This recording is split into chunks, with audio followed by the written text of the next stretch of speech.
ஈரோடு கிழக்கு தொகுதி இடைத்தேர்தலுக்கான வேட்புமனு தாக்கல் இன்று தொடங்குகிறது. ஈரோடு கிழக்கு தொகுதி எம்எல்ஏவாக இருந்த EBKS இளங்கோவன் உடல்நலக்குறைவால் கடந்த மாதம் காலமானார். அதனைத் தொடர்ந்து அந்த தொகுதிக்கு இடைத்தேர்தல் அடுத்த மாதம் 5ஆம் தேதி நடைபெறுகிறது. வேட்புமனு தாக்கல் இன்று தொடங்கும் நிலையில் அதற்கான முன்னேற்பாடுகள் ஈரோடு மாநகராட்சி அலுவலகத்தில் செய்யப்பட்டுள்ளன. காலை 11 மணி முதல் மதியம் 3 மணி வரை மனு தாக்கல் செய்யலாம். வேட்பாளர்களுடன் 5 பேருக்கு மட்டுமே அனுமதி அளிக்கப்படும் என்று அறிவிக்கப்பட்டுள்ளது.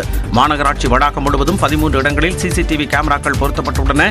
இந்த ஏற்பாடுகளை தேர்தல் நடத்தும் அலுவலர் மணிஷ் ஆய்வு செய்தார். வரும் 17ஆம் தேதி வரை வேட்புமனு தாக்கல் செய்ய அவகாசம் வழங்கப்பட்டுள்ளது. ஈரோடு கிழக்கு தொகுதிக்கு பிப்ரவரி 5ஆம் தேதி வாக்குப்பதிவு நடைபெறும் நிலையில் பிப்ரவரி 8ஆம் தேதி வாக்குகள் எண்ணப்பட்டு முடிவு அறிவிக்கப்பட உள்ளது. கோவையில் மாட்டிறைச்சி கடை வைத்திருப்பவர்களை மிரட்டிய பாஜக நிர்வாகி மீது காவல்துறையினர் 4 பிரிவுகளின் கீழ் வழக்கு பதிவு செய்தனர். உடையாம்பாளையம் பகுதியில் ரவி ஆபிதா தம்பதியினர் தள்ளுவண்டியில் பீப் சில்லி கடை வைத்திருந்தனர். அங்கு மாட்டிறைச்சி விற்பனை கூடாது என பாஜக OBC பிரிவின் மாநகர மாவட்ட செயலாளர் சுப்பிரமணி என்பவர் மிரட்டிய வீடியோக்கள் சமூக வலைதளங்களில் பரவின. இது தொடர்பாக பாதிக்கப்பட்டவர்கள் மாநகர காவல் ஆணையாளர் அலுவலகத்தில் புகார் அளித்தனர்.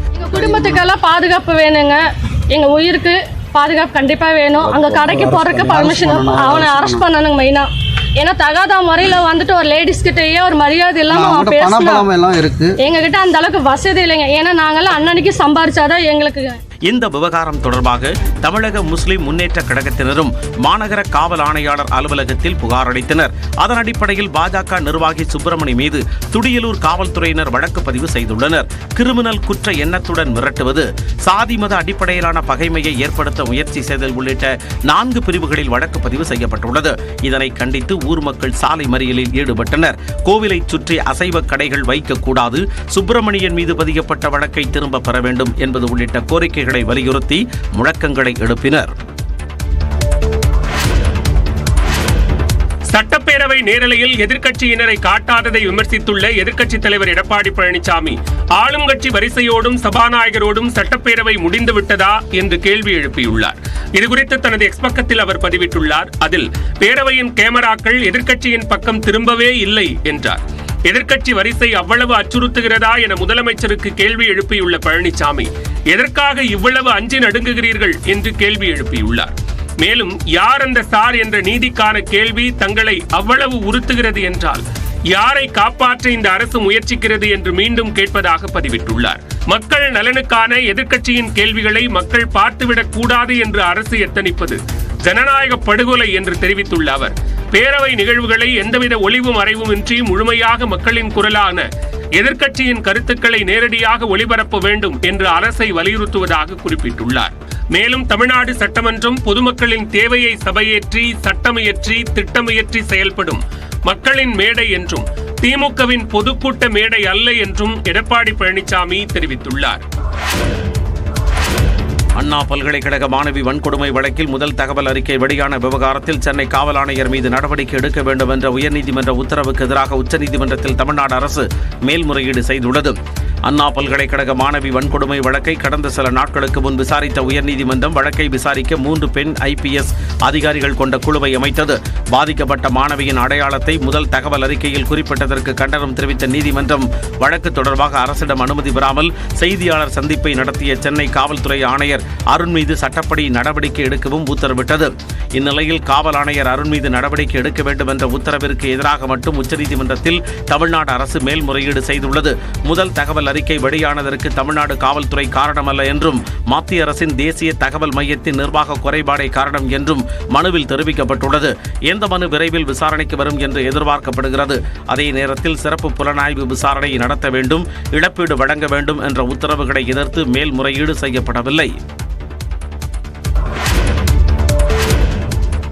தமிழக வெற்றிக் கழகத்தின் நிர்வாகிகள் அறிவிப்பு தொடர்பான ஆலோசனை கூட்டம் இன்று நடைபெறுகிறது. தமிழக வெற்றிக் கழகம் அதிகாரப்பூர்வமாக அறிவிக்கப்பட்டு பிப்ரவரி மாதத்துடன் ஓராண்டு நிறைவடைய உள்ளது. அதற்கு முன்பாக கட்சியின் மாவட்ட, நகர, ஒன்றிய கிளை நிர்வாகிகளை அறிவிக்க விஜய் திட்டமிட்டுள்ளார். அதற்கான பட்டியலை வழங்க தவிக பொதுச் செயலாளர் ஆனந்திடம் விஜய் கேட்டிருந்தார். இந்த நிலையில் சென்னை பனையூரில் உள்ள கட்சியின் தலைமை அலுவலகத்தில் நிர்வாகிகள் தேர்வு, அவர்களுக்கான பொறுப்பு உள்ளிட்டவை குறித்து ஆலோசிக்கப்பட உள்ளது.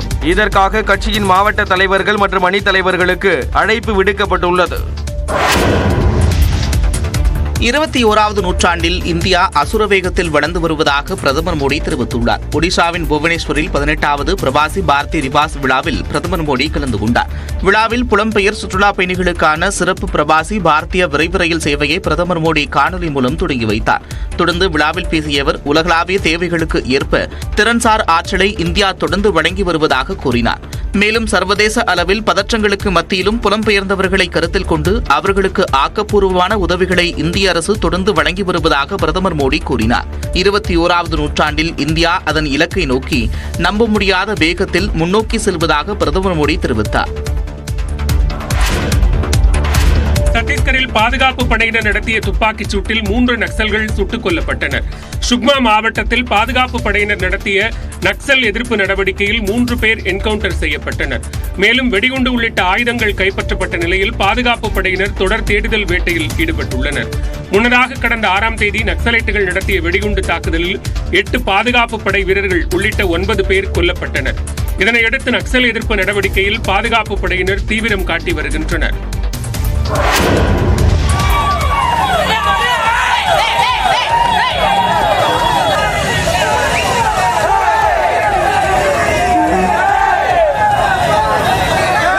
சென்னையில் அரசு பேருந்தின் கூரை மீது ஏறி பச்சையப்பன் கல்லூரி மாணவர்கள் ரகளையில் ஈடுபட்ட காட்சிகள் தான் இது.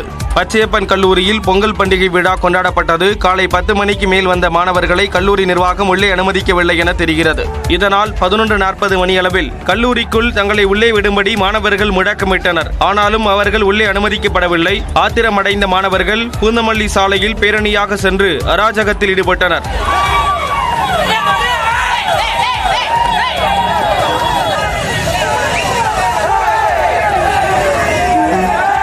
தகவலின் பேரில் காவல்துறையினர் அங்கு விரைந்தனர். அப்போது காவலர்களை கண்டதும் மாணவர்கள் ஓட்டம் பிடித்தனர். கல்லூரி வருவதற்கு முன்னதாகவே மாநகர பேருந்தின் மீது ஏறி முழக்கமிட்டவாறு குத்தாட்டத்தில் ஈடுபட்டனர். காவல்துறை விசாரணையில் அட்டகாசத்தில் ஈடுபட்ட மாணவர்கள் பாரிமுனையைச் சேர்ந்தவர்கள் என்பது தெரிய வந்துள்ளது. வீடியோ காட்சிகளின் அடிப்படையில் சம்பந்தப்பட்ட மாணவர்களை காவல்துறையினர் தேடி வருகின்றனர். விண்ணில் செலுத்தப்பட்ட 2 விண்கலன்களை ஒருங்கிணைப்பதற்கான பூர்வாங்க பணி இன்று நடைபெறவுள்ளதாக இந்திய விண்வெளி ஆய்வு அமைப்பான இஸ்ரோ அறிவித்துள்ளது. 2035ஆம் ஆண்டு விண்வெளி ஆய்வு மையம் அமைக்க இந்திய அரசு திட்டமிட்டுள்ளது. அதற்கு முன்னோட்டமாக ஸ்பேடெக்ஸ் என்ற திட்டத்தை பரிசோதிக்கும் முயற்சியில் இஸ்ரோ ஆய்வாளர்கள் ஈடுபட்டுள்ளனர். அந்தரத்தில் 2 விண்கலன்களை இணைப்பது ஸ்பேடெக்ஸ் திட்டமாகும். இதற்காக கடந்த 30ஆம் தேதி PSLV-C-60 ராக்கெட் மூலம் 2 விண்கலன்களை இஸ்ரோ விண்ணில் செலுத்தியது. 2 விண்கலன்களுக்கு இடையில் உள்ள தூரத்தை குறைக்கும் முயற்சி புதன்கிழமை மேற்கொள்ளப்பட்டது. புற காரணிகளால் இந்த முயற்சி தடைபட்டது. இதனால் நேற்று டாக்கிங் என்ற இணைப்பு கடைசி நேரத்தில் தள்ளி வைக்கப்பட்டது. விண்கலன்களை நெருக்கமாக கொண்டு செல்லும் பணிகளை தொடங்கி இருப்பதாகவும் 2 விண்கலன்களும் பாதுகாப்பாக இருப்பதாகவும் ஒருங்கிணைப்பு பணிகள் இன்று தொடங்கப்படும் என்றும் இஸ்ரோ அறிவித்துள்ளது. ஒரே பாலின திருமணத்தை அங்கீகரிக்க கோரி தாக்கல் செய்யப்பட்ட மேல்முறையீட்டு மனுவை உச்சநீதிமன்றம் தள்ளுபடி செய்து உத்தரவிட்டுள்ளது. ஒரே பாலின ஜோடிகள் பரஸ்பர சம்மதத்துடன் பாலியல் உறவு வைத்துக் கொள்ளலாம் என 2018இல் தீர்ப்பளித்த உச்சநீதிமன்றம் அவர்கள் திருமணம் செய்வதற்கு சட்ட ரீதியாக அங்கீகாரம் வழங்க முடியாது என்று கடந்த 2023ஆம் ஆண்டு தீர்ப்பளித்தது. ஒரே பாலின ஜோடிகள் திருமணம் செய்து கொள்வதற்கு அங்கீகாரம் வழங்க நாடாளுமன்றத்தில் சட்டம் இயற்ற வேண்டும் என்றும் நீதிமன்றம் உத்தரவிட்டிருந்தது. இதனை எதிர்த்து தாக்கல் செய்யப்பட்ட மேல்முறையீட்டு மனு நீதிபதி PR கவாய் தலைமையிலான 5 நீதிபதிகள் கொண்ட அமர்வில் விசாரணைக்கு வந்தது. இந்த மனுவை விசாரித்த நீதிபதிகள் ஒரே பாலின ஜோடிகள் திருமணத்தை அங்கீகரிக்க முடியாது என்று ஏற்கனவே பிறப்பித்த உத்தரவில் எந்த பிழையும் இல்லை என்று கூறினர். எனவே இந்த வழக்கில் தலையிட தேவையில்லை என்று கூறி மனுவை தள்ளுபடி செய்து உத்தரவிட்டனர். பெல்ஜியத்தில் கடும் குளிர் காரணமாக மக்களின் இயல்பு வாழ்க்கை பாதிக்கப்பட்டது. பிரான்ஸ் நாட்டின் வடக்கு பகுதியிலிருந்து ஜெர்மனி வரை பனியின் தாக்கம் அதிகமாக காணப்பட்டது.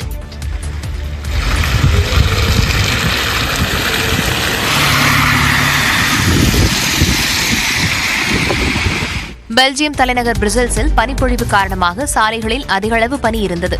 வாகன ஓட்டிகள் இதனால் சிரமம் அடைந்தனர்.